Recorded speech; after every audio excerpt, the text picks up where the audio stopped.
My husband's brother's wedding planner called. Your husband canceled your invitation, but asked to keep the $40,000 deposit you paid. I said, cancel the entire wedding. She gasped, but ma'am, you're not the bride. No, but I own the venue, the catering company, and the hotel chain they booked for guests.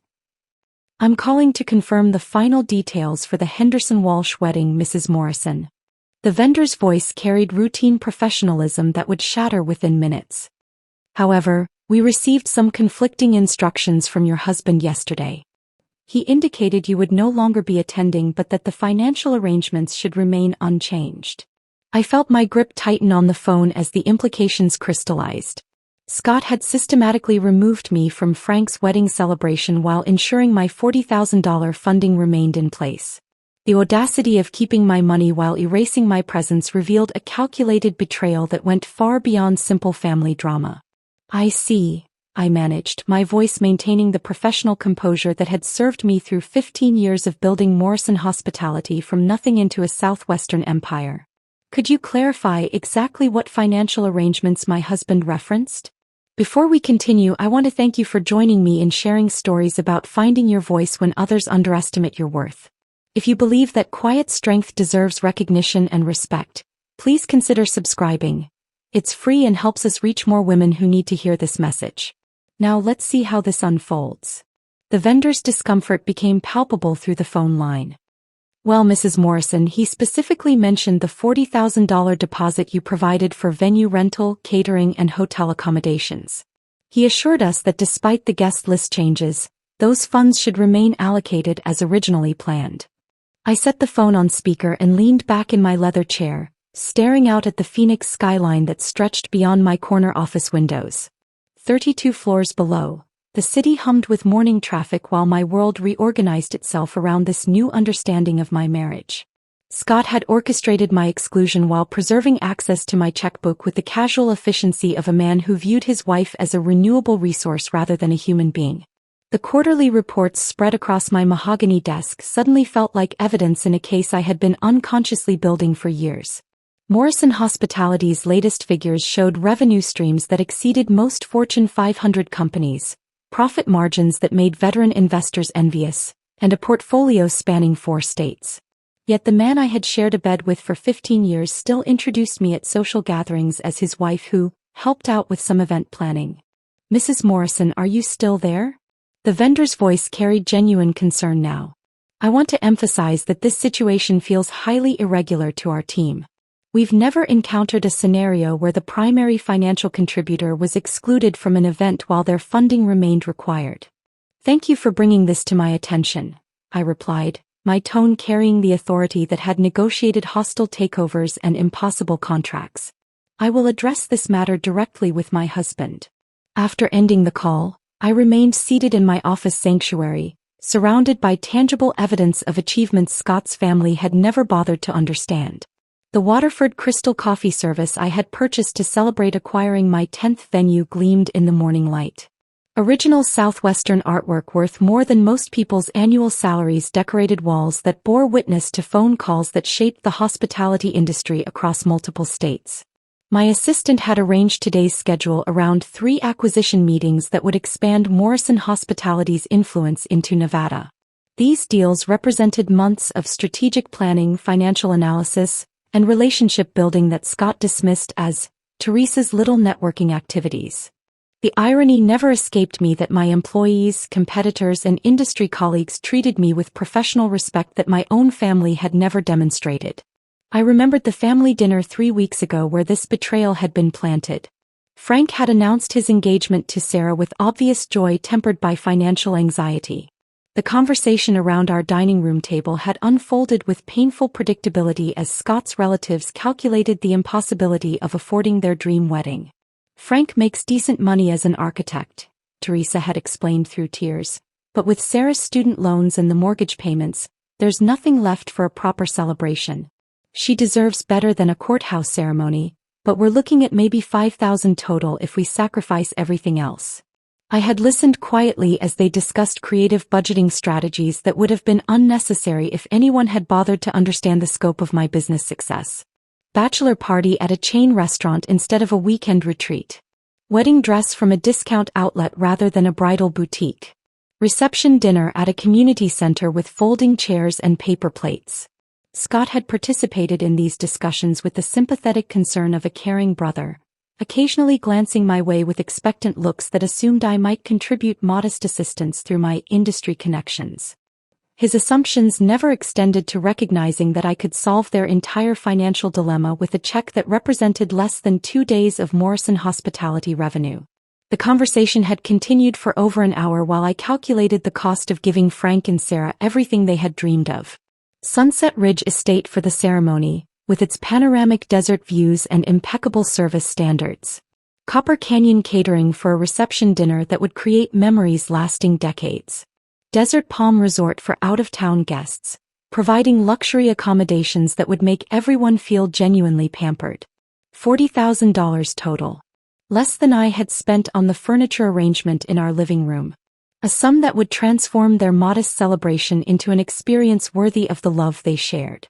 When Teresa had approached me privately after dinner, her face streaked with tears as she asked if I knew vendors who might donate services for family, I had made the decision that would ultimately expose the true nature of my relationships. I had written the check that same evening, asking only that my contribution remain anonymous because I believed the best gifts were those given without expectation of recognition or gratitude.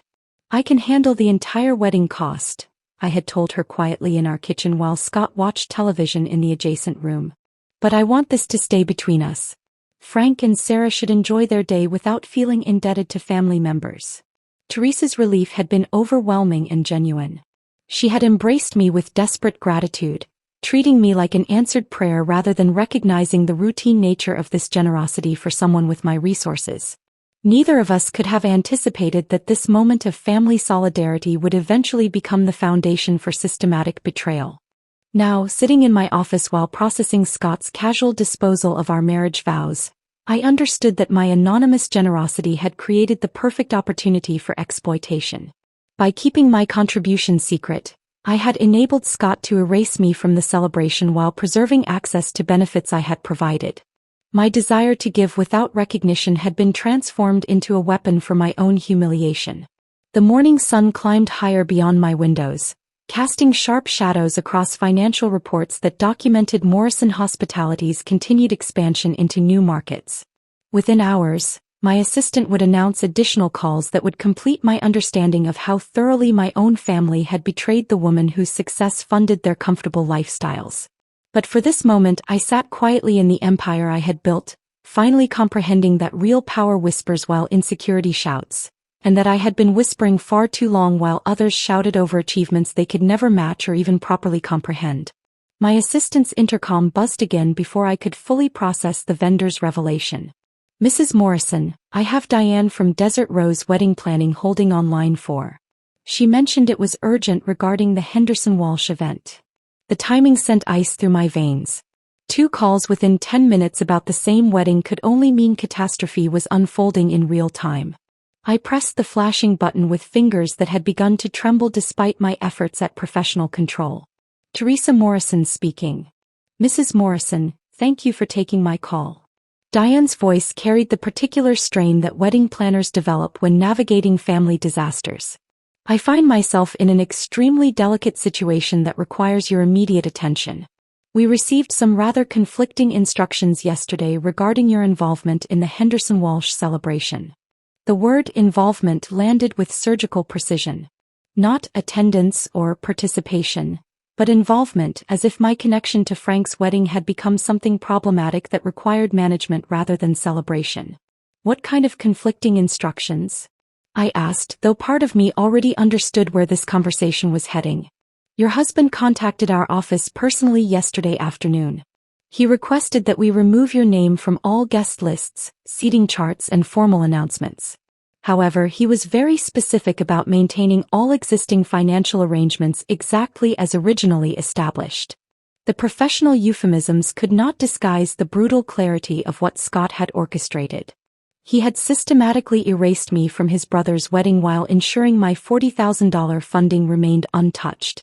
The calculated nature of this betrayal made it infinitely more devastating than any impulsive act of anger could have been. He also provided alternative contact information for all future wedding communications. Diane continued, her discomfort growing more apparent with each word. We were instructed to direct all vendor coordination through Teresa Morrison rather than yourself moving forward. Scott's sister-in-law would now serve as the primary contact for an event I had funded entirely. The symbolism was perfect in its cruelty. I would pay for Frank's wedding while being replaced by another Teresa, as if I were an interchangeable piece in family machinery that could be swapped out without affecting functionality. Mrs. Morrison, I want to be completely transparent with you, Diane said, her professional mask slipping slightly. In 15 years of wedding planning, I have never encountered a situation where the primary financial contributor was excluded from an event while their funding was retained. Our entire team feels uncomfortable proceeding under these circumstances without your explicit consent. Even strangers recognized the ethical bankruptcy of what my own husband had arranged. Wedding vendors understood boundaries that Scott apparently considered irrelevant when applied to his wife's dignity and financial resources. Before I could respond, my phone buzzed with an incoming text message. Scott's name appeared on the screen with a preview that made my stomach clench. I put Diane on hold and opened the message that would redefine my understanding of our marriage. Stop being dramatic. You're not coming to Frank's wedding. We're keeping the money since you offered it as a gift. Let's discuss this when you've calmed down. The casual cruelty took my breath away. 15 years of marriage reduced to a text message that treated me like an inconvenient child whose tantrum required patient management. The dismissive tone revealed how Scott truly perceived me, not as his business-owning wife whose success funded our lifestyle, but as an emotional woman whose legitimate anger represented mere hysteria requiring correction. The phrase, "when you've calmed down," carried particular venom. Scott was preemptively dismissing any response I might have as irrational female emotion rather than justified outrage at calculated betrayal. He had orchestrated my humiliation while stealing my money, then framed my anticipated reaction as unreasonable drama that rational adults should ignore. Mrs. Morrison, are you still there? Diane's voice pulled me back to the phone call that had become secondary to the text message revelation. Yes, I apologize. Please continue. I wanted to ask directly whether you consent to these arrangements. Our standard contracts include clauses protecting financial contributors from unauthorized changes to event coordination, and frankly, this situation appears to violate several industry ethical guidelines. The wedding planner's professional concern highlighted how completely Scott had misunderstood both my business acumen and my industry relationships. He had assumed he could manipulate vendors who answered ultimately to me, dismissing the possibility that his wife might command sufficient respect to expose his schemes. Diane, I need to ask you something directly.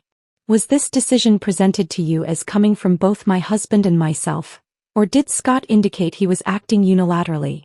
The pause that followed confirmed my suspicions. Mr. Morrison presented this as a mutual family decision to avoid potential conflicts during the celebration. He assured us that you had agreed to maintain financial support while stepping back from active participation. Scott had lied to wedding vendors about my consent while simultaneously stealing my money and erasing my presence. The systematic nature of his deception revealed planning that extended far beyond impulsive anger or family pressure. This was calculated betrayal executed with the efficiency of a business transaction. However, Diane continued, he seemed unfamiliar with our standard procedures and asked several questions that suggested he was not fully informed about the scope of services your funding covers. That raised red flags for our team. My phone buzzed again with another message from Scott. Teresa called crying about vendor issues.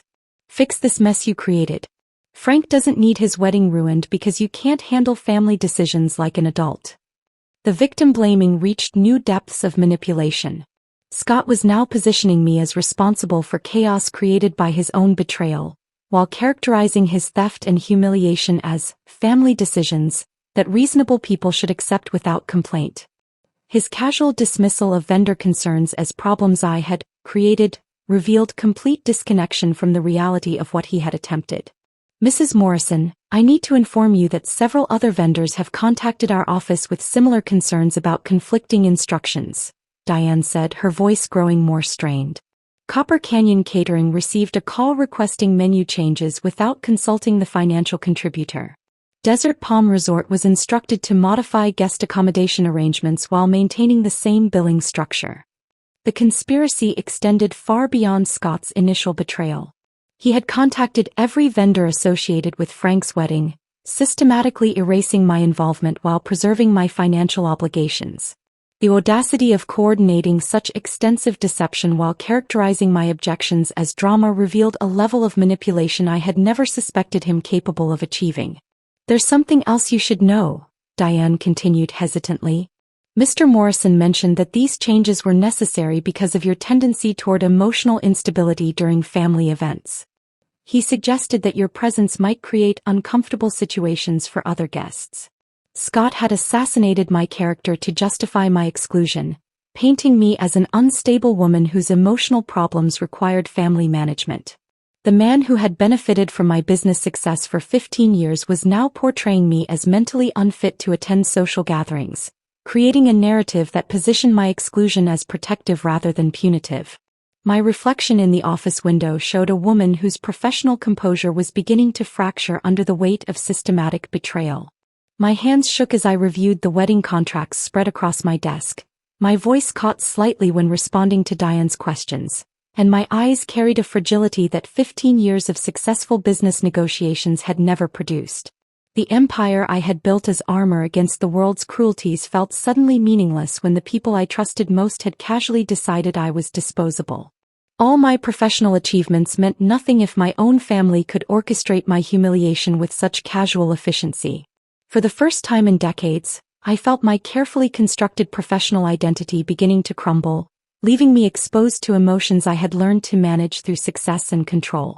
The phone rang barely 30 minutes after I ended the call with Diane.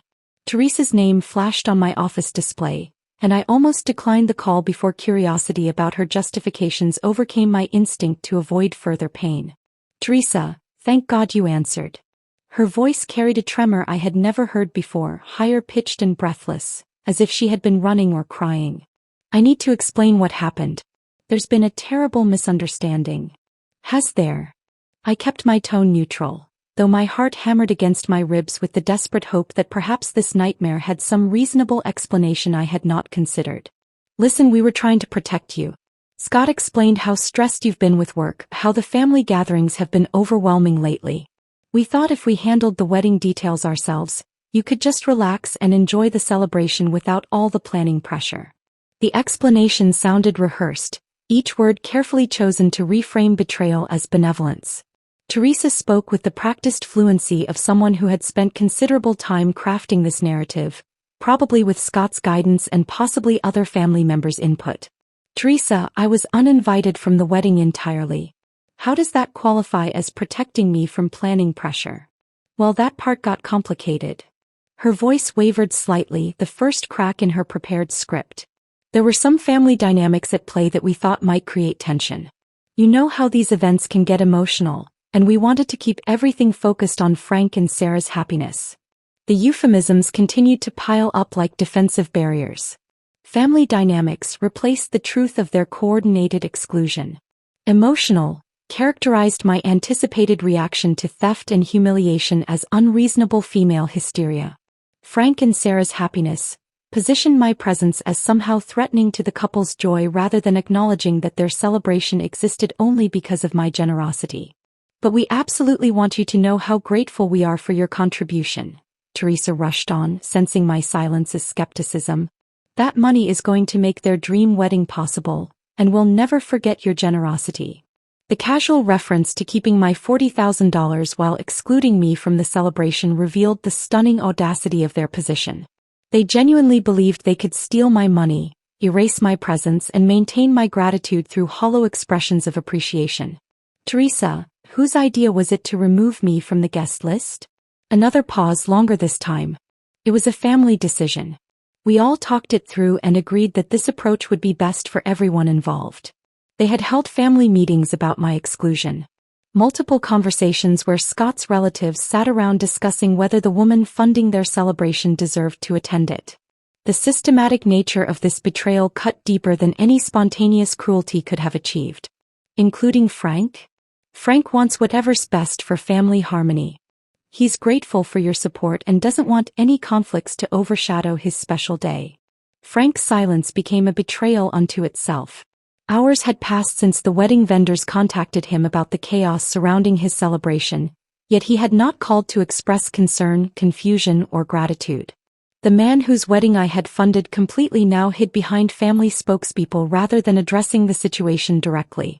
When Frank finally did call, 20 minutes after Teresa's conversation ended, his tone carried the weary obligation of someone completing an unpleasant task rather than the genuine emotion of someone whose dreams had been made possible by family generosity. Teresa, I wanted to personally thank you for your incredible generosity with the wedding expenses. His words sounded formal, almost scripted. Your support means everything to Sarah and me, and we want you to know how much we appreciate your understanding about the guest list situation. My understanding? The phrase escaped before I could moderate my response. Frank, I found out about my exclusion from your wedding through vendor phone calls. What exactly am I supposed to understand? Well, the family thought it might be better to keep things smaller, more intimate. You know how these events can get complicated when there are too many personalities involved. Frank was using the same euphemistic language Teresa had employed, referring to my presence as a personality problem rather than acknowledging his family's calculated betrayal. The man I had considered a genuine friend was revealed as someone who lacked the courage to defend basic decency when family pressure mounted. Frank, I funded your entire wedding. Does that reality factor into your understanding of appropriate guest list decisions? His uncomfortable laughter revealed everything about his moral framework. Teresa, you offered that money as a gift. We're incredibly grateful, but gifts don't come with strings attached, right? The man whose architectural career was built on structural integrity could not recognize the ethical foundation supporting his own wedding celebration. He had transformed my anonymous generosity into an obligation-free windfall that absolved him of any responsibility toward the benefactor. Scott's arrival home that evening brought the final confirmation of how completely my family relationships had disintegrated. Instead of apologies or explanations, he entered our kitchen with the aggressive defensiveness of someone who believed his position was morally justified. I hope you're satisfied with the chaos you've created, he said, dropping his briefcase with unusual force and glaring at me with undisguised resentment. Teresa spent the afternoon crying because vendors are asking inappropriate questions about family decisions. The victim blaming reached breathtaking heights. Scott was positioning me as responsible for vendor confusion created by his own deceptive instructions, while characterizing professional inquiries about irregular financial arrangements as inappropriate questions. You orchestrated my exclusion from Frank's wedding while keeping my money, Scott. The chaos was created by your betrayal, not my reaction to it. Betrayal. His voice rose with genuine indignation. I was trying to prevent family drama and protect Frank's special day. Your success has made you arrogant, Teresa. You think funding something gives you the right to control everything about it. The accusation revealed the deeper resentment that had probably festered throughout our marriage. Scott had watched my business achievements with growing bitterness, interpreting my success as arrogance rather than recognizing the dedication and intelligence that built Morrison Hospitality. This wedding exclusion was not about family harmony but about diminishing a wife whose accomplishments threatened his ego. 15 years of supporting your career, funding our lifestyle, and accepting your family's dismissive treatment, and you think I'm the arrogant one? You see, this is exactly the kind of emotional reaction we were trying to avoid at the wedding. Frank doesn't need his celebration ruined by your need to be the center of attention. Scott was rewriting our marriage history in real time, transforming years of my quiet support and acceptance into attention-seeking behavior that justified his family's coordinated betrayal. The man who had benefited daily from my success now painted me as a narcissist whose presence would ruin celebrations funded by her own generosity. That night, lying in our king-sized bed while Scott slept peacefully beside me, I confronted the devastating loneliness that follows betrayal by those we trust most completely. The silence stretched between us like an ocean, filled with 15 years of shared memories that now felt like elaborate deceptions. My business empire, my financial independence, my reputation for integrity throughout the hospitality industry. None of these achievements mattered when facing the hollow recognition that my own family had secretly planned my exclusion while depending on my continued generosity. I had spent 15 years building bridges to people who were quietly preparing to burn them the moment I became inconvenient rather than useful.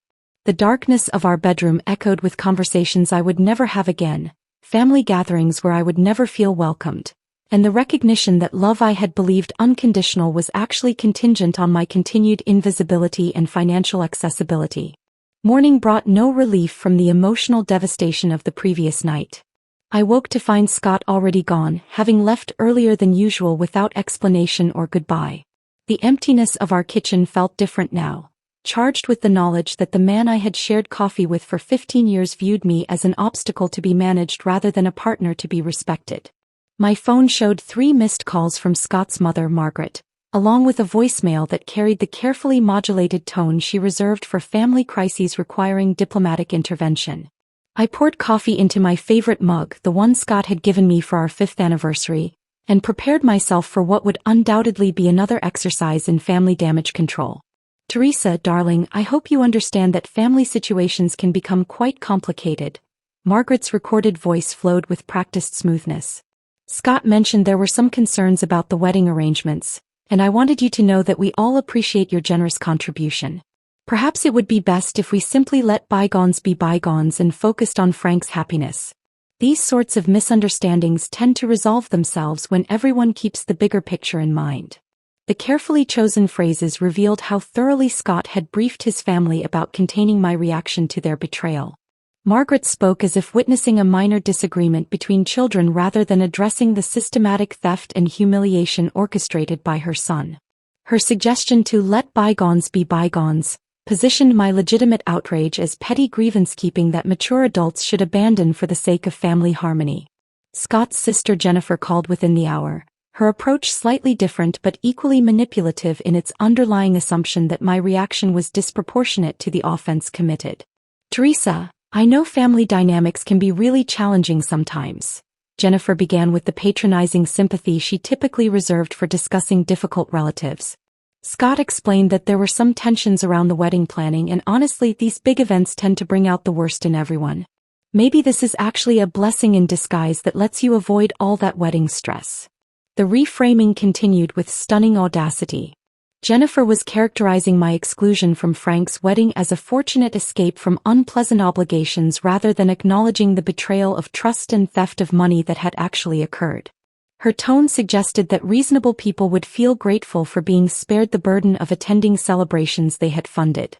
You know how emotional these occasions can get, especially when there are a lot of strong personalities involved, she continued, her voice carrying the subtle implication that I represented one of those problematic personalities requiring management. Frank and Sarah just want their day to be perfect, and sometimes that means making difficult choices about guest dynamics. Each family member who called employed variations of the same strategy. My exclusion became protection from stress. My financial contribution became a generous gift that should require no reciprocal consideration. My anger became emotional instability that threatened family celebrations. The sophistication of their coordinated response revealed extensive planning and consultation among Scott's relatives. The most disturbing call came from Sarah herself, Frank's fiancée, who demonstrated a level of calculated manipulation that suggested natural talent rather than coached behavior. Her voice carried precisely the right blend of innocence and gratitude to deflect responsibility while maintaining plausible deniability about her role in the conspiracy. Teresa, I wanted to personally thank you for being so understanding about the wedding arrangements. Sarah began with perfectly modulated warmth. I know these family events can get complicated, and your willingness to prioritize Frank's happiness over any personal concerns really shows what kind of person you are. The performance was flawless. Sarah managed to thank me for understanding decisions I had never consented to while positioning my exclusion as evidence of my noble character rather than acknowledging the betrayal that had actually occurred. She spoke as if I had voluntarily withdrawn from the celebration rather than being systematically erased by family conspiracy. Frank is so grateful for your generosity with the wedding expenses, she continued, her tone carrying just enough emotional weight to seem genuine without acknowledging the ethical implications of accepting money from someone they had excluded. He keeps saying how lucky we are to have family members who care more about our happiness than their own recognition. The subtle dig at my supposed need for recognition revealed how thoroughly Scott had briefed his future sister-in-law about my character flaws. Sarah was implying that my objection to theft and humiliation stemmed from wounded vanity rather than legitimate outrage at betrayal. She had transformed my anonymous generosity into evidence of attention-seeking behavior that justified their coordinated exclusion. In stark contrast to the family betrayal, my business relationships proved their worth through unwavering professionalism and loyalty. My assistant spent hours discreetly investigating the vendor connections, mapping the web of companies that ultimately traced back to Morrison Hospitality's various holdings. My legal team reviewed contract obligations with the thoroughness I had come to expect from professionals who understood their reputations depended on competent service. Most telling was the response from Marcus Chin, my closest business partner and the man who had helped structure some of Morrison Hospitality's most complex acquisitions. When I explained the situation during our regularly scheduled call, his reaction carried none of the diplomatic equivocation that characterized my family's responses. "Teresa, that's completely unacceptable behavior," Marcus said without hesitation. "I don't care what family dynamics were involved. You don't take someone's money and then exclude them from the event. That's fraud, plain and simple."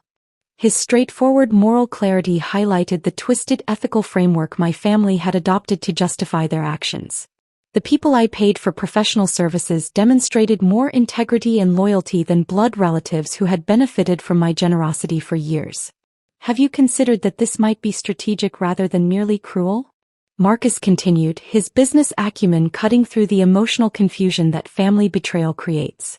"Excluding you while keeping your funding sends a very specific message about your place in their hierarchy. You're valuable for resources but not worthy of inclusion in celebrations." His analysis illuminated what I had been struggling to understand. This was not random cruelty or impulsive family drama but calculated degradation designed to establish permanent boundaries. They were teaching me that I could fund their happiness but should never expect to share in it. The sophistication of their emotional manipulation revealed years of resentment and planning I had never recognized. The pattern became clearer as additional family members contacted me throughout the week. Each conversation followed the same script. My exclusion became protection. My funding became generous gifting that required no reciprocal consideration.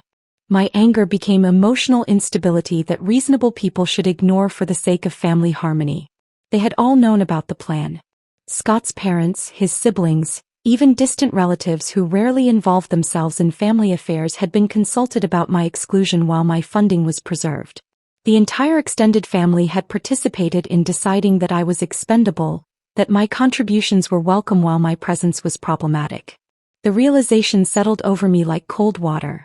I had spent 15 years believing I was building relationships with people who valued my presence in their lives. Instead, I had been cultivating dependencies among people who viewed me as a convenient resource to be managed and manipulated according to their needs. The network of deception extended far beyond Scott's impulsive betrayal. This was systematic exclusion coordinated by an entire family who had decided that my money was welcome while my company was not.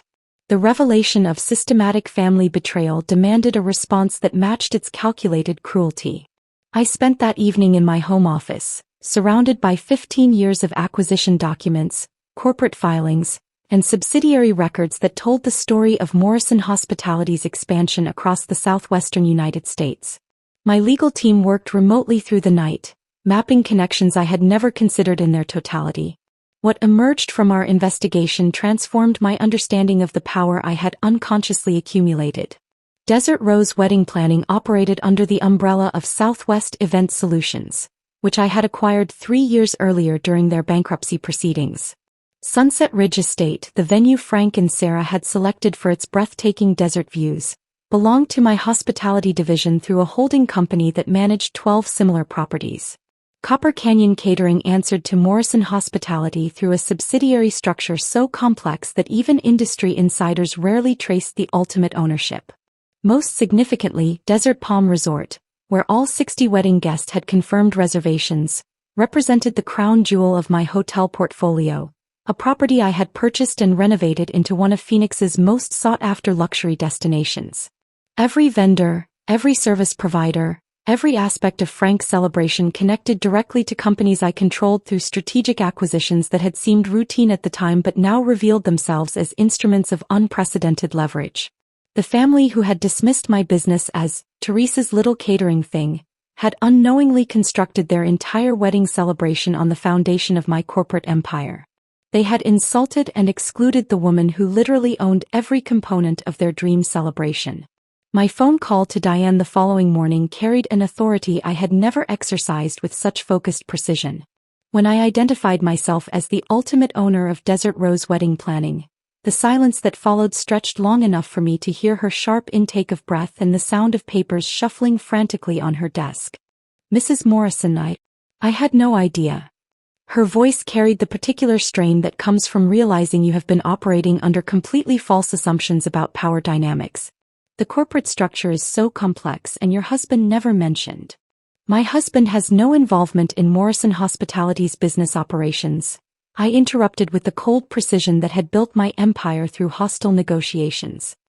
"He has also demonstrated a concerning tendency to misrepresent both his authority and my consent regarding family financial matters." Diane's professional composure began crumbling as the implications of her situation became clear. She had accepted instructions from a man who possessed no authority over companies he did not own, while dismissing concerns from the woman who controlled every aspect of the wedding infrastructure. Her stammered attempts to salvage the situation proved futile because the damage had already been done through her participation in Scott's deception. "I need you to understand something very clearly, Diane. When my husband contacted you about excluding me from the Henderson Walsh wedding while preserving my financial contributions, he was exceeding any authority he has ever possessed. Those instructions violated both our professional agreements and basic business ethics. Mrs. Morrison, if I had known about the ownership structure, I would never have accepted those instructions. Our standard procedures require authorization from primary stakeholders for any significant changes to event coordination." Her desperation highlighted how completely Scott had underestimated both my business acumen and my industry relationships. He had assumed he could manipulate vendors who ultimately answered to me, dismissing the possibility that his quiet wife might command respect and loyalty throughout the hospitality sector. "Diane, I want you to contact every vendor associated with the Henderson Walsh wedding and inform them that their services are no longer required. All contracts should be terminated immediately, and all reservations should be cancelled." The silence that followed carried the weight of a woman realizing she was witnessing the systematic dismantling of months of careful planning. "Mrs. Morrison, are you certain about this decision? The wedding is scheduled for next month, and finding replacement services will be virtually impossible on such short notice." "I am completely certain. My family made a business decision to exclude me while retaining my funding. Now they will learn what happens when you betray someone who controls the entire industry infrastructure you depend upon." The cancellation process unfolded with surgical precision over the following hours. Each vendor received official notice that their services were no longer required for the Henderson Walsh celebration. Every contract was legally terminated according to the clauses my legal team had crafted years earlier to protect Morrison Hospitality's interests. Each hotel reservation was cancelled, each catering arrangement was dissolved, and each venue booking was eliminated from the system. I did not act from emotional impulse or desire for petty revenge. This was the calculated response that had built my empire through strategic thinking and consequences for those who violated business relationships. Frank and Sarah had made a choice to participate in my humiliation while benefiting from my generosity. Now they would discover that choices carry consequences, especially when you choose to betray someone who controls the infrastructure your dreams depend upon. The power I wielded in this moment felt different from anything I had experienced during 15 years of marriage. For decades, I had accepted dismissive treatment from Scott's family, funded their various needs and desires while remaining invisible, and prioritized their comfort over my own recognition and respect. I had played the role of the quiet, accommodating family member while building an empire that dwarfed their comprehension. But now, for the first time in my marriage, I felt the pure intoxication of exercising power without apology or restraint. The family that had casually discarded me while keeping my money was about to learn that the quiet woman they had underestimated held every card in this particular game. Years of accepting minimal recognition while providing maximum support suddenly seemed like strategic patience rather than virtuous self-sacrifice. My assistant entered my office with updates on the cancellation process, her expression carrying the mixture of professional efficiency and personal concern that characterized our working relationship. Mrs. Morrison, all vendor notifications have been completed. Several companies have requested confirmation of these instructions, given the unusual circumstances and short timeline. Tell them that Morrison Hospitality's decision is final and non-negotiable. Any vendor who cannot accept these instructions should review their contractual obligations regarding parent company directives. The cascade of consequences would begin within hours. Frank and Sarah would receive calls from confused vendors explaining that their services were no longer available. Hotel reservations would disappear from the system, catering arrangements would be dissolved, and the venue booking that had seemed secure would evaporate without explanation.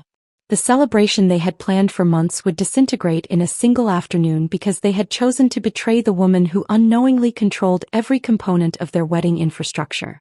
This revelation transformed my understanding of relationships, power, and self-worth in ways that 15 years of successful business operations had never achieved. I had spent decades believing that quiet generosity and patient accommodation represented virtue, that funding others' dreams while remaining invisible demonstrated character and family loyalty. Instead, I now recognized these behaviors as enabling patterns that had taught my family to take my contributions for granted while treating me as disposable. The quiet woman they had all underestimated was finally playing at her actual capability level, and the game had fundamentally changed in ways they could not yet comprehend but would very soon experience directly. The consequences began unfolding within hours, cascading through the wedding planning network like dominoes falling in precisely calculated sequence. My office phone rang first with Teresa's number, and I allowed it to ring 3 times before answering, savoring the anticipation of her confusion and growing panic. "Teresa, something terrible is happening." Her voice carried a tremor I had never heard before, higher-pitched and breathless with the kind of desperation that accompanies watching carefully constructed plans disintegrate in real time. Every single vendor just called to cancel their services. The venue, the caterer, the hotel reservations, everything is gone. I maintained professional composure while noting the delicious irony that she was calling the woman they had excluded for help with problems created by that very exclusion. "That sounds extremely concerning, Teresa. Have the vendors provided any explanation for these cancellations?" "They all claim it's due to corporate policy changes or parent company directives, but none of it makes sense. We signed contracts months ago, paid deposits, confirmed everything multiple times. How can they just cancel with no warning?" Her bewilderment was complete and satisfying. Teresa had no concept that the woman she had helped betray actually controlled every vendor she was desperately trying to retain. The tears in her voice, which had once moved me to write generous checks, now sounded like justice being served with mathematical precision. "Have you tried contacting alternative vendors?" I asked with the helpful tone I had always employed during family crises, though this time my assistance would prove remarkably limited. "That's the impossible part. Every decent venue in the Phoenix area is suddenly booked solid. Every quality caterer claims they have no availability. Every hotel we've called shows no vacancy for our dates. It's like the entire industry coordinated to shut us out." The accuracy of her assessment was remarkable. The industry had indeed coordinated to shut them out, though she remained oblivious to the coordinator's identity. My 15 years of strategic acquisitions had created a network so comprehensive that finding alternatives required looking beyond the quality standards Frank and Sarah had originally established for their celebration. "I've been calling for 6 straight hours," Teresa continued, her voice breaking with exhaustion and frustration. "I even tried vendors in Tucson and Flagstaff, but they're either booked or unwilling to travel for our date. I don't understand what's happening." Frank's call came 20 minutes later, his architectural training evident in his methodical approach to problem-solving, though his logic proved useless against the reality of my market dominance.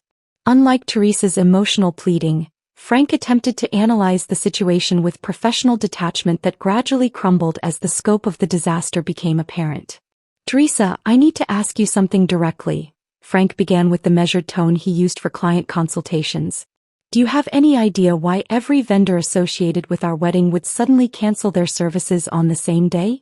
That does seem like an unusual coincidence, I replied, maintaining the helpful family member persona that had served me well for 15 years. Have you considered whether someone with significant industry influence might have reasons for these actions? The pause that followed stretched long enough for me to hear him processing the implications of my suggestion. Frank was intelligent enough to recognize that such coordinated cancellations required substantial power and organization, though he had not yet connected these requirements to his quiet sister-in-law who supposedly ran a small catering business. Are you suggesting that someone is deliberately sabotaging our wedding? His voice carried growing alarm as the possibility of intentional interference replaced his initial assumption of unfortunate coincidence. Who would have both the motivation and the capability to coordinate something like this? I wouldn't want to speculate about motivations, I said carefully, but the capability part is interesting. This level of coordination would require someone with extensive connections throughout the hospitality industry, someone whose influence extends across multiple vendor categories. Frank's silence suggested he was beginning to understand that his wedding had been targeted by someone with resources and reach far beyond typical family drama. The man who designed buildings was finally grasping that his celebration had been systematically demolished by an architect of consequences he had never bothered to acknowledge. Scott's response proved far less analytical and infinitely more revealing about his true character when faced with situations beyond his control. His calls began with the dismissive authority he had always employed when my business activities inconvenienced his family plans, but his tone shifted rapidly as he realized that his usual tactics would prove inadequate for this crisis. "Teresa, you need to fix this mess immediately," Scott commanded during his first call, his voice carrying the entitled assumption that I would naturally prioritize solving problems created by his betrayal. "Frank is in full panic mode and Teresa hasn't stopped crying for hours. Whatever game you're playing needs to stop right now." The casual characterization of systematic consequences as games revealed how completely Scott misunderstood both the situation and my response to his orchestrated humiliation. He genuinely believed that his wife's reaction to theft and betrayal represented childish behavior that reasonable adults should ignore rather than recognizing it as the calculated exercise of legitimate power. "I'm not playing any games, Scott. I'm simply allowing natural consequences to unfold when people make choices about betraying family members who have been generous with them." "Natural consequences?" His voice rose with genuine indignation. "You're destroying Frank's wedding out of spite because your feelings got hurt. This is exactly the kind of emotional instability we were trying to avoid by keeping you away from the celebration." The victim blaming reached stunning heights as Scott transformed his theft and betrayal into evidence of my mental health problems. He had orchestrated my exclusion while stealing my money, then characterized my response as proof that his original decision was justified. The circular logic would have been impressive if it were not so morally bankrupt. "Scott, you excluded me from a wedding I funded completely while keeping my $40,000. If you can explain how that represents reasonable family behavior, I'm willing to listen. You offered that money as a gift, Teresa. Gifts don't come with strings attached and they don't give you the right to control other people's celebrations. Your success has made you think you can buy your way into situations where you're not wanted." The accusation revealed resentments that had probably festered throughout our marriage. Scott viewed my business achievements as arrogance rather than recognizing the dedication and intelligence that built Morrison Hospitality from nothing into a regional empire. This wedding crisis was not about family harmony but about diminishing a wife whose success threatened his ego and challenged his assumptions about domestic power dynamics. Within 48 hours, word began spreading through Phoenix's hospitality community that Teresa Morrison was exercising the full scope of her considerable influence. Vendors who had treated me with routine professionalism suddenly understood they had been dealing with industry royalty whose quiet demeanor had masked unprecedented market control. Competitors who had underestimated Morrison Hospitality began reassessing their market position and their relationship strategies with someone they had not realized was a major power broker. My assistant fielded calls from industry colleagues seeking to understand the implications of the Henderson-Walsh cancellations for their own business relationships. Hotel managers who had accepted routine booking requests now recognized they had been dealing with the owner of competing properties. Catering companies that had viewed Morrison Hospitality as another regional player suddenly understood they were operating in markets dominated by a competitor whose influence they had never recognized. The quiet woman who had preferred anonymous generosity was revealing the true scope of her empire, and the entire southwestern hospitality industry was taking notice of power they had never bothered to acknowledge or respect. My reputation was transforming from successful businesswoman to force of nature, and the recognition felt intoxicating after decades of accepting invisibility in both professional and personal relationships. The chaos surrounding Frank's wedding represented just the beginning of consequences that would reshape how everyone involved understood power, loyalty, and the cost of betraying someone whose influence extended far beyond their comprehension. The industry whispers reached their crescendo by the end of the week, creating the perfect atmosphere for what I had planned as the final act of this family drama. I scheduled the meeting for Monday morning at Morrison Hospitality headquarters, sending formal invitations to Scott, Frank, Sarah, Teresa, and both sets of parents through my assistant with the clinical precision of a corporate summons. The 32nd floor conference room had been chosen specifically for its intimidating atmosphere.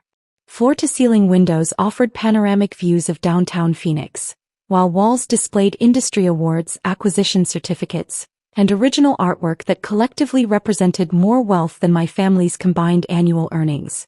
The conference table, crafted from a single piece of Arizona mesquite and surrounded by leather chairs that cost more than most people's monthly rent, served as the perfect stage for revelations that would reshape every relationship in the room. They arrived separately but within minutes of each other, their faces carrying the shell-shocked expressions of people whose understanding of reality had been fundamentally altered over the preceding week. Scott entered first, his usual confident bearing replaced by the uncertain posture of a man who had discovered that his quiet wife controlled forces beyond his comprehension. His pale complexion and the slight tremor in his hands revealed how thoroughly the recent revelations had shaken his assumptions about domestic power dynamics. Frank and Sarah followed, both wearing the careful neutrality of people attempting to navigate a crisis they still did not fully understand. Frank's architectural training was evident in how he studied the conference room, taking note of details that spoke to wealth and influence he had never associated with his sister-in-law. Sarah maintained the composed facade she had perfected over recent days, though her wide eyes betrayed growing recognition that she was entering the domain of someone whose power extended far beyond family relationships. Teresa entered last with both sets of parents, her face showing the exhaustion of someone who had spent days frantically attempting to rebuild a celebration that had disintegrated overnight. The woman who had participated in my betrayal now confronted the reality that her search for alternative vendors had been futile because the woman she had helped exclude controlled the infrastructure she desperately needed. I had positioned myself at the head of the conference table, wearing a navy Armani suit and the confidence that comes from holding every card in a game where the other players were still learning the rules. The morning light streaming through the windows created dramatic shadows across the room while highlighting the awards and recognition that documented Morrison Hospitality's rise to regional dominance. Thank you all for coming, I began with the professional tone I reserved for high-stakes negotiations. I believe we have several important matters to discuss regarding recent events and their implications for our family relationships. The silence that followed was profound and satisfying. These were the same people who had talked over me at dinner tables for years, dismissing my business opinions while celebrating achievements that paled beside my own accomplishments. Now they sat in my conference room, surrounded by tangible evidence of influence they had never bothered to acknowledge, finally understanding that the quiet family member held absolute power over their immediate situation. Frank broke the family's coordinated defense with words that surprised me in their directness and apparent sincerity. He stood slowly, looked me directly in the eye, and spoke with the steady voice I remembered from our better family moments before this crisis had revealed everyone's true character. Teresa, I want to apologize not just for myself but for all of us. What we did was completely inexcusable. His acknowledgement carried genuine remorse rather than the strategic contrition I had expected from someone whose wedding had been systematically dismantled. I should have questioned the decision to exclude you while keeping your financial contribution. I should have recognized that no family harmony could justify treating you with such disrespect. His willingness to accept responsibility while Scott continued maintaining defensive silence revealed character that had been hidden beneath family loyalty and social pressure. Frank's moral courage in this moment planted the first seed of possible redemption, though forgiveness remained a distant consideration rather than an immediate possibility. "Frank, your apology is noted," I replied with careful neutrality. However, apologies do not address the systematic nature of what occurred or the coordinated deception that multiple family members participated in creating. Scott finally found his voice, though his words carried the desperate edge of someone whose worldview was crumbling under the weight of evidence and consequences. "Teresa, you have to understand that we were trying to prevent family drama. The exclusion was never meant as an insult. It was meant to protect everyone from uncomfortable situations." "Protect everyone from uncomfortable situations by stealing my money and orchestrating my humiliation?" I asked with the calm precision that had served me through countless business confrontations. "Scott, please explain how theft and betrayal qualify as protective measures." His attempts to minimize the betrayal and rationalize the exclusion became increasingly desperate as he realized that his usual tactics of dismissal and condescension would prove inadequate in this environment. When he finally grasped that his wife controlled not just their personal finances but an entire regional industry, his defensive anger transformed into bargaining that revealed the depth of his dependence on systems he had never bothered to understand.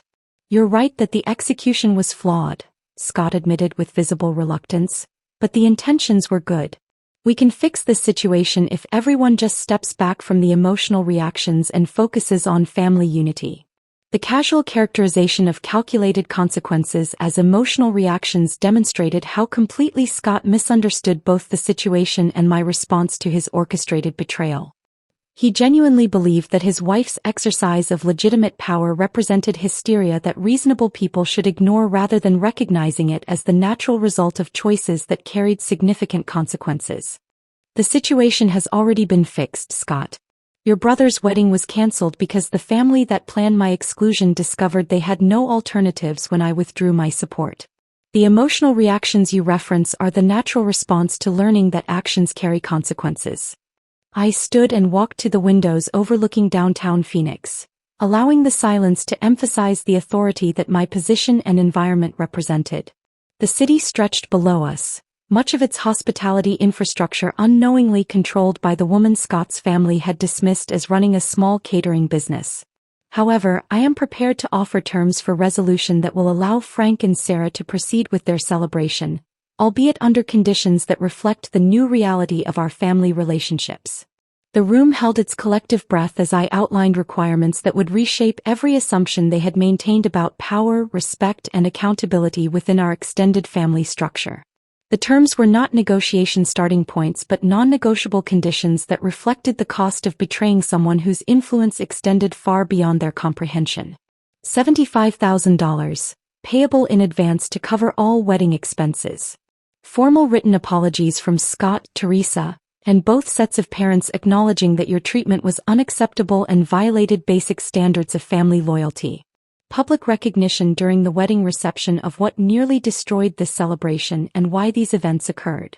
The financial requirement represented nearly double the original wedding cost, while the public acknowledgement would ensure that every guest understood the consequences of betraying family members whose generosity had been taken for granted for years. These terms are final and non-negotiable. You have 48 hours to decide whether Frank and Sarah will have their wedding under these conditions or whether they will be explaining to 60 guests why there is no celebration at all. The 48-hour deadline passed with Frank's acceptance delivered through a formal letter that arrived at Morrison Hospitality precisely at the end of business hours on Wednesday. His handwriting carried the careful precision of an architect who understood that some structures require complete reconstruction rather than simple repairs. The $75,000 appeared in my business account the following morning, accompanied by written apologies from each family member that ranged from Frank's genuinely contrite acknowledgement to Scott's grudging admission of poor judgment. 4 weeks later, I stood in the main hall of Canyon View Lodge, overseeing final preparations for what had transformed from Frank and Sarah's original vision into something entirely different yet undeniably beautiful. The venue represented one of Morrison Hospitality's smaller properties, nestled against the desert foothills with panoramic mountain views that created natural magnificence no amount of money could purchase or replicate.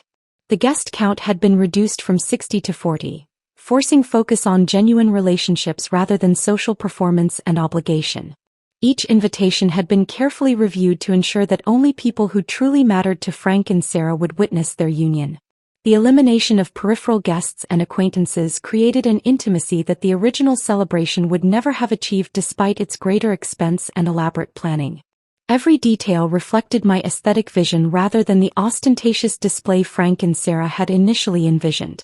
Elegant simplicity replaced the gaudy excess they had originally planned, with desert wildflowers arranged in understated centerpieces that complemented rather than competed with the natural landscape. The reduced budget had paradoxically produced a more sophisticated celebration, one that emphasized the significance of the commitment being made rather than the wealth being displayed. My assistant approached with the final vendor confirmations, each document bearing the signatures of service providers who now understood they were working directly for Morrison Hospitality rather than through intermediary planners. The shift in their demeanor had been remarkable to observe. Vendors who had treated me with routine professionalism now provided the deference typically reserved for industry leaders whose influence could make or destroy regional businesses. Mrs. Morrison, the catering team has confirmed all final menu adjustments, and the photographer understands that you will be reviewing all images before release.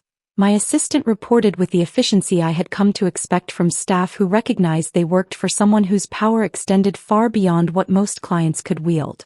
The transformation in how Phoenix's hospitality community regarded me had been profound and gratifying. Word had spread throughout the industry about the quiet mogul who had nearly canceled a family wedding over betrayal, with the story growing in dramatic detail through each retelling. Competitors who had underestimated Morrison Hospitality now approached me with the careful respect reserved for forces of nature that could reshape market conditions through single decisions. The incident had elevated my professional reputation from successful businesswoman to industry legend, though the cost in family relationships remained to be determined. My willingness to exercise power when betrayed had sent clear messages throughout the community about the consequences of crossing Teresa Morrison, whether in business dealings or personal relationships. During the cocktail hour, I observed Frank moving through the smaller gathering with visible relief rather than the stress that had characterized his behavior during the original planning process. The reduced guest count allowed him to engage meaningfully with each person present rather than performing social obligations for acquaintances who attended celebrations primarily for networking opportunities. Sarah appeared genuinely radiant in a simpler dress that suited the intimate venue better than the elaborate gown she had originally selected. The woman who had maintained plausible deniability throughout the crisis now carried herself with the careful gratitude of someone who understood that her wedding existed only because of forgiveness she had not necessarily earned but desperately needed. When Frank stood to address the gathering during dinner, his words carried weight that transcended typical wedding reception speeches. The man who had found moral courage to acknowledge wrongdoing continued demonstrating character growth that distinguished him from family members who remained focused on minimizing their accountability. Before Sarah and I exchange our vows, I want to acknowledge someone whose generosity and forgiveness made this celebration possible despite our family's serious failures. Frank began, his voice carrying across the intimate gathering with genuine emotion rather than performed gratitude. Teresa Morrison did not just fund our wedding. She preserved our family's integrity when we had abandoned it ourselves. Her willingness to rebuild what we had destroyed through our selfishness and betrayal represents character that we should all aspire to emulate. The applause that followed was sustained and genuine rather than the polite acknowledgement I had grown accustomed to at family events.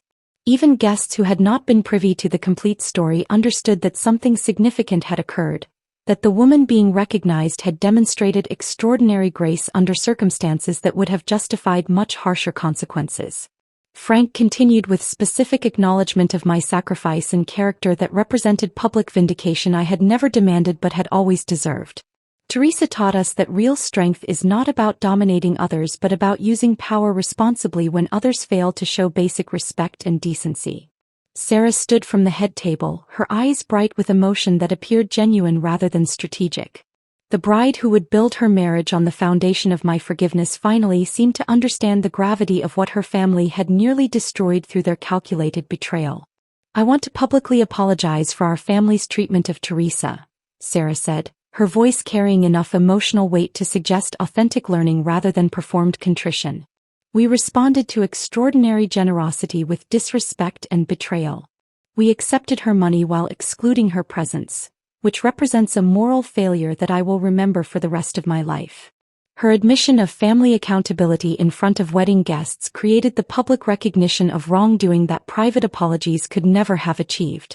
The woman who had maintained careful neutrality throughout the crisis was finally acknowledging the ethical bankruptcy of their coordinated exclusion while accepting my funding. Teresa did not just save our wedding, Sarah continued, tears now visible on her face. She taught us about treating people with the dignity they deserve regardless of whether they can benefit us. I hope that our marriage will demonstrate the kind of integrity and loyalty that she has shown to our family despite having every reason to abandon us completely. As the evening progressed, I found myself genuinely enjoying the celebration for the first time in recent memory.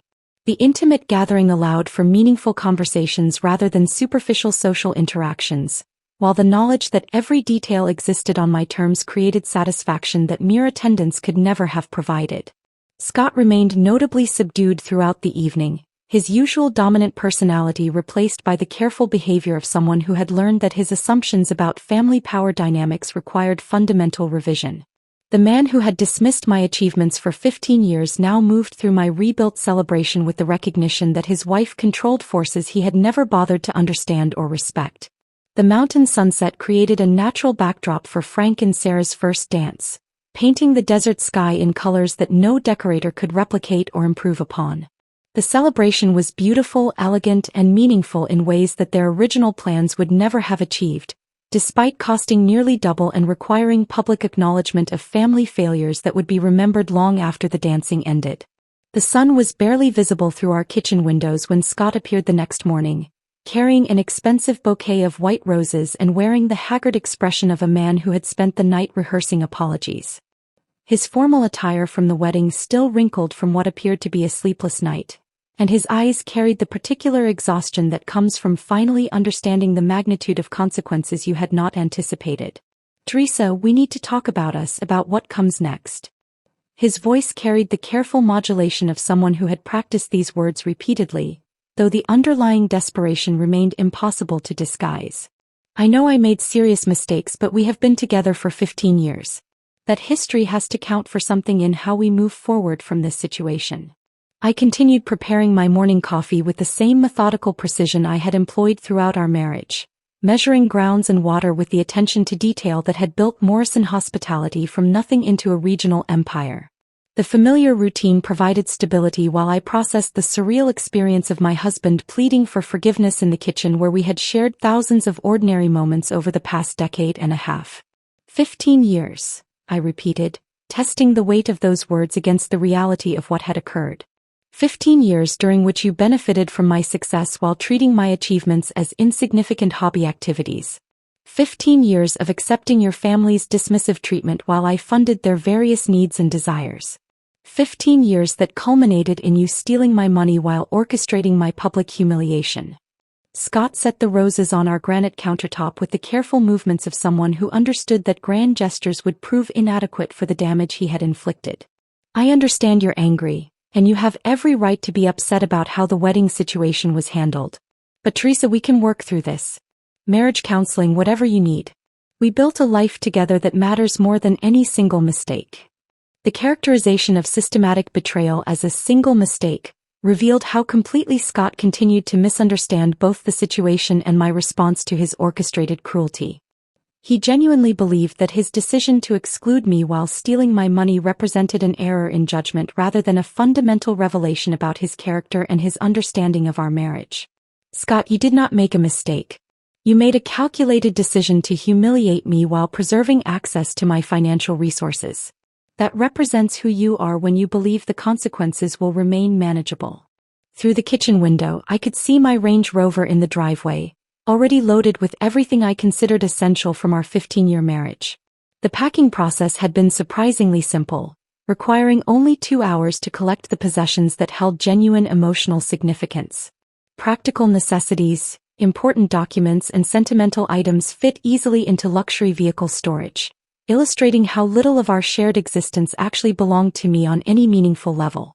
The physical act of packing had revealed the emotional detachment I had unconsciously developed over years of accepting minimal recognition while providing maximum support. 15 years of marriage reduced to items that filled a single vehicle, with the remainder representing shared acquisitions that had never truly felt like home. "You packed the car," Scott observed, his voice carrying the hollow recognition of someone who had finally understood that words would prove insufficient to address the damage he had created. "Teresa, please don't make any permanent decisions while emotions are running high. We can rebuild trust if you give us the opportunity to work through this together." My phone buzzed against the counter with an incoming message from Frank, and I opened it to find a photo from the previous evening showing him and Sarah cutting their wedding cake. Both faces radiated genuine happiness despite the reduced circumstances and the public acknowledgement of family failures that had preceded their celebration. Below the image, Frank had written a message that carried more emotional weight than any of Scott's carefully crafted apologies. "Thank you for being the foundation that made this joy possible. Your forgiveness taught us about real strength and character. We will never forget what you did for us or the lessons you taught our family about treating people with the respect they deserve." The contrast between Frank's continued character growth and Scott's focus on minimizing his accountability illustrated the fundamental difference between genuine remorse and strategic damage control. The man whose wedding I had nearly canceled was demonstrating moral development, while my husband of 15 years remained primarily concerned with preserving access to the lifestyle my success provided. "Frank sent a thank you message," I said, showing Scott the phone screen. "He continues to acknowledge what occurred and express genuine gratitude for the forgiveness he received. You might consider whether his approach offers lessons about accountability and growth." Scott glanced at the message with visible irritation. Frank's situation was different. He was not responsible for the family decisions about guest arrangements.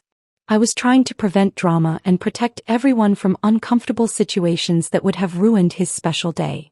The persistent refusal to acknowledge the theft and betrayal that had actually occurred revealed how completely Scott remained committed to his original narrative despite overwhelming evidence of its moral bankruptcy. He continued characterizing my exclusion as drama prevention rather than recognizing it as systematic humiliation coordinated with casual cruelty. "Scott, you stole $40,000 from me while orchestrating my public humiliation. No amount of rationalization transforms that reality into family protection or drama prevention." I picked up my purse and car keys from the counter where I had placed them the previous evening, feeling the weight of finality that comes with decisions that cannot be reversed or reconsidered.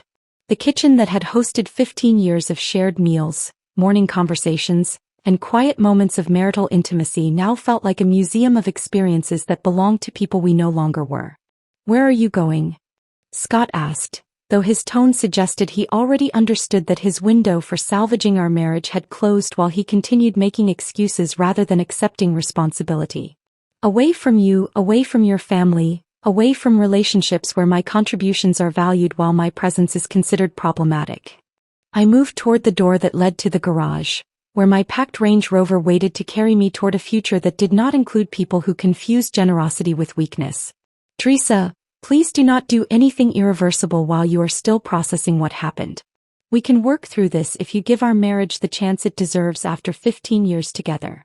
Behind me, Scott's voice carried the desperation of someone who had finally comprehended what he was losing, though his pleas remained focused on his own losses rather than the damage he had inflicted through his betrayal.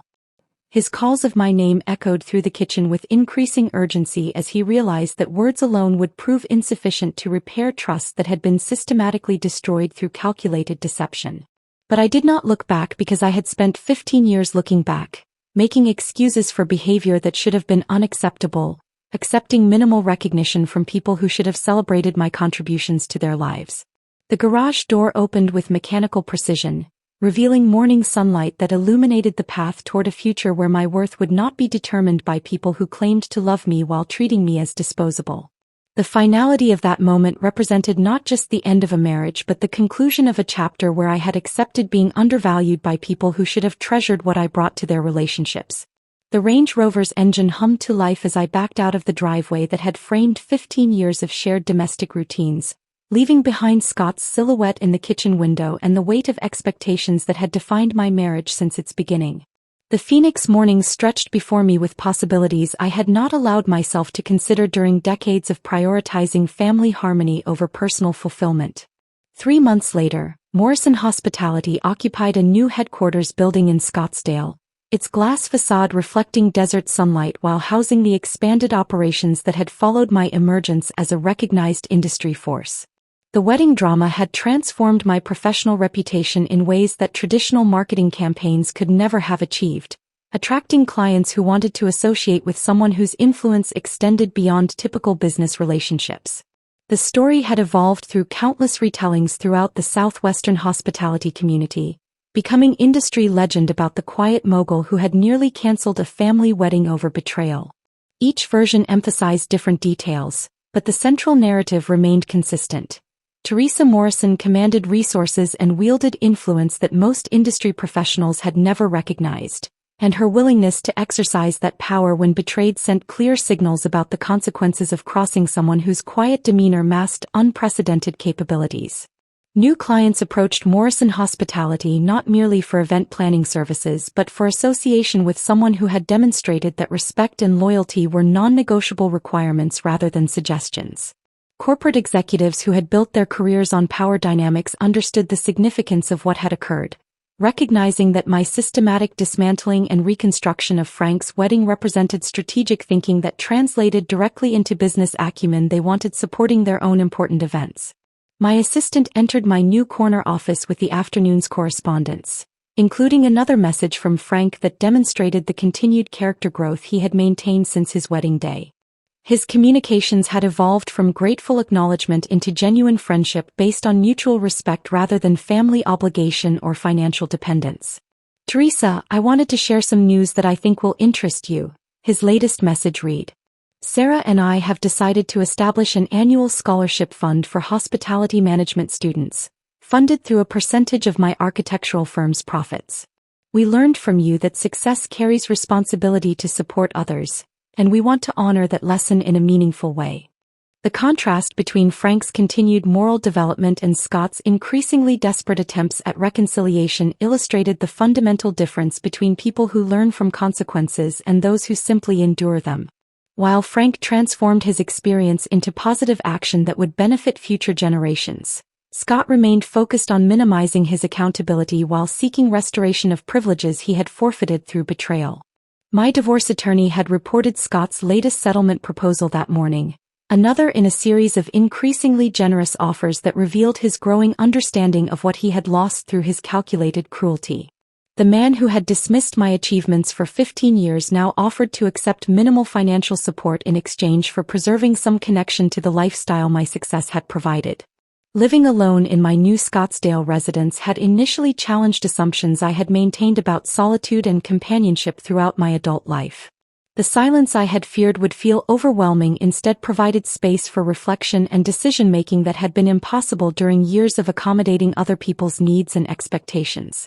My homes, my businesses, and my relationships now reflected standards I established rather than compromises I accepted to maintain family harmony. The peace that came from being surrounded by people who could not casually dismiss or betray me proved more satisfying than the companionship I had shared with individuals who treated my contributions as entitlements rather than gifts. 15 years of accepting minimal recognition while providing maximum support had ended, replaced by solitude that honored my worth rather than diminishing it through constant accommodation of people who confused generosity with weakness. Evening brought another ritual I had developed since leaving Scott, reviewing Morrison Hospitality's expanding portfolio while enjoying wine from my private collection in the quiet of my home office. The numbers continued reflecting growth that exceeded projections, driven partly by the enhanced reputation that family drama had inadvertently created throughout the industry. The intercom announced a call from Marcus Chin, my business partner, who had become one of the few people whose counsel I sought on matters extending beyond professional concerns. His perspective on the wedding situation had proved invaluable during weeks when family emotions threatened to cloud business judgment. "Teresa, I wanted to update you on something interesting." Marcus began with the enthusiasm he reserved for particularly satisfying business developments.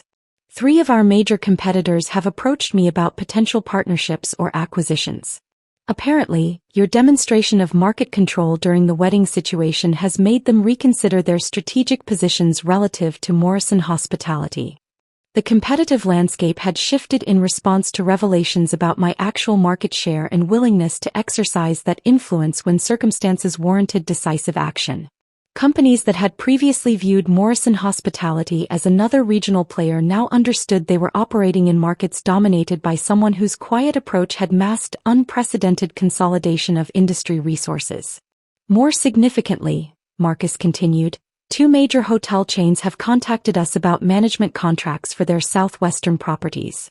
They specifically mentioned wanting to work with someone who demonstrates the kind of strategic thinking and decisive leadership you showed during your family crisis. The transformation from successful businesswoman to industry legend continued generating opportunities that validated decisions I had made during the most difficult period of my personal life. The family drama that had nearly destroyed relationships had instead strengthened my professional position in ways that traditional business strategies could never have accomplished. As months passed, the story of Frank and Sarah's wedding became family folklore, though different listeners extracted different lessons from the experience. Some family members learned about the dangers of underestimating quiet strength and the importance of treating people with respect regardless of their position in social hierarchies. Others discovered that actions carry consequences even when those consequences are delayed by years of patient accommodation. A few relatives recognized that my transformation from invisible family financial resource to recognized matriarch represented justice rather than revenge. The natural result of people finally seeing clearly what had always been true about power dynamics they had chosen to ignore or misunderstand. The silent empress had always existed within Morrison Hospitality's expanding empire and my carefully constructed professional relationships. She had simply required the right circumstances to emerge from behind the accommodating persona I had maintained during decades of prioritizing family harmony over personal recognition. Those circumstances had arrived through Scott's betrayal and his family's coordinated cruelty, creating the catalyst necessary for relationships and reputations to align with realities that had been carefully concealed behind quiet generosity and patient support for people who had never deserved such consideration. The desert sunset painted my office windows with colors that money could not purchase while illuminating a future that finally reflected my actual capabilities rather than others' limited expectations of what the quiet woman could achieve when she stopped accepting less than she deserved. If this story of quiet strength turning into powerful justice had you captivated, hit that like button right now. My favorite part was when Teresa revealed she owned every single wedding vendor, watching their shock unfold in real time. What was your favorite moment? Drop it in the comments below. Don't miss more incredible stories of underestimated women finding their power. Subscribe and hit that notification bell so you never miss an upload.